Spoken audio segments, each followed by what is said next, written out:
Hi friends, இன்றைக்கி நம்ம வீட்டில் என்ன சமையல் பார்க்கலாமா? இன்றைக்கி வந்து சத்தான ஒரு பொரியலும் ஒரு ரசம் தான் வைக்க போகிறோம். வாங்க எப்படி செய்யலாம்னு பார்க்கலாம். முதல்ல ரசம் தான். இப்போ இந்த வர மல்லியை போட்டு அரைச்சிக்கலாம். சீரக மிளகு போட்டுக்கலாம்.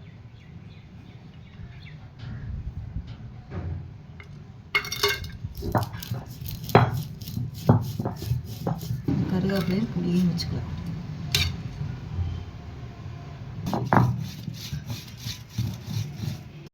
இப்போ வந்து சீரகம், மல்லி, கருவேப்பிலை தழை இந்த மூணையும் வச்சு புளியும் வச்சு நல்லா நைஸாக அரைச்சாச்சு. இப்படி அரைச்சிடுவோம். அதுக்கப்புறம் இந்த வெள்ளை பூண்டை போட்டுக்கலாம். வெள்ளை பூண்டு கொஞ்சம் நிறைய சேர்த்திக்கணும்.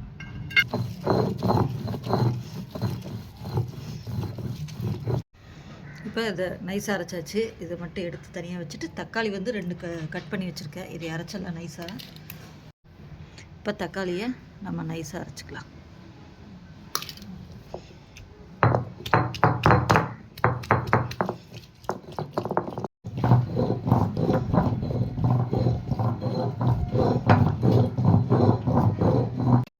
இப்போ வந்து நம்ம அதில் அரைச்சி எடுத்துகிட்டு வந்தாச்சு. இப்போ ரசத்தை தாளிச்சு விட்டுறலாம். அடுப்பத்தை வச்சு வடச்சட்டி வச்சுக்கலாம். இந்த ரசம் வந்து குழந்தை பெற்றவங்களுக்கு இந்த மாதிரி நம்ம செஞ்சு கொடுத்தோம்னா செலவு ரசம் அந்த பேர் வந்து பச்சையாக எல்லாம் வச்சு அரைக்கிறது. செஞ்சு கொடுத்தோம்னா நல்லா பால் இருக்கும், உடம்புக்கு ரொம்ப நல்லது. இப்போ அதை தாளிச்சிக்கலாம். கொஞ்சம் ஆயில் விட்டுக்கலாம். எண்ணெய் சூடானது கடுகு போட்டுக்கலாம்.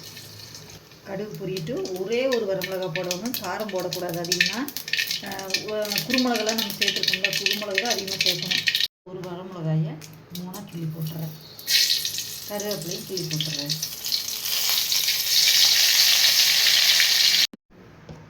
இப்போ இந்த தக்காளி அரைச்சி வச்சுருக்கிறதுல வந்து மஞ்சத்தூள் கொஞ்சம் போட்டுக்கிறேன்.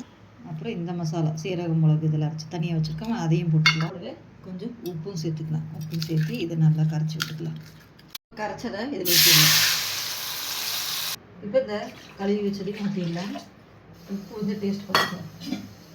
இந்த ரசம் வந்து குழந்தை பெற்று வந்தோடனே வச்சு கொடுப்பாங்க பாருங்க. அப்படியே சாப்பாடு 2 வட்டல் சோறு உள்ளே இறங்கும். அவ்வளோ நல்லாயிருக்கும் சாப்பிடுறது. அதையும் இது கூட நம்ம கிள்ளி போட்டுடலாம். தண்ணி வந்து ரொம்ப வைக்கக்கூடாது, ரொம்ப கம்மியாக வைக்காமல் கொஞ்சம் திக்காக.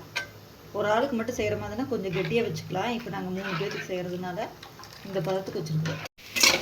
நல்லா பெரட்டி வச்சுக்கலாம். இப்போ இதை எடுத்துக்கலாம்.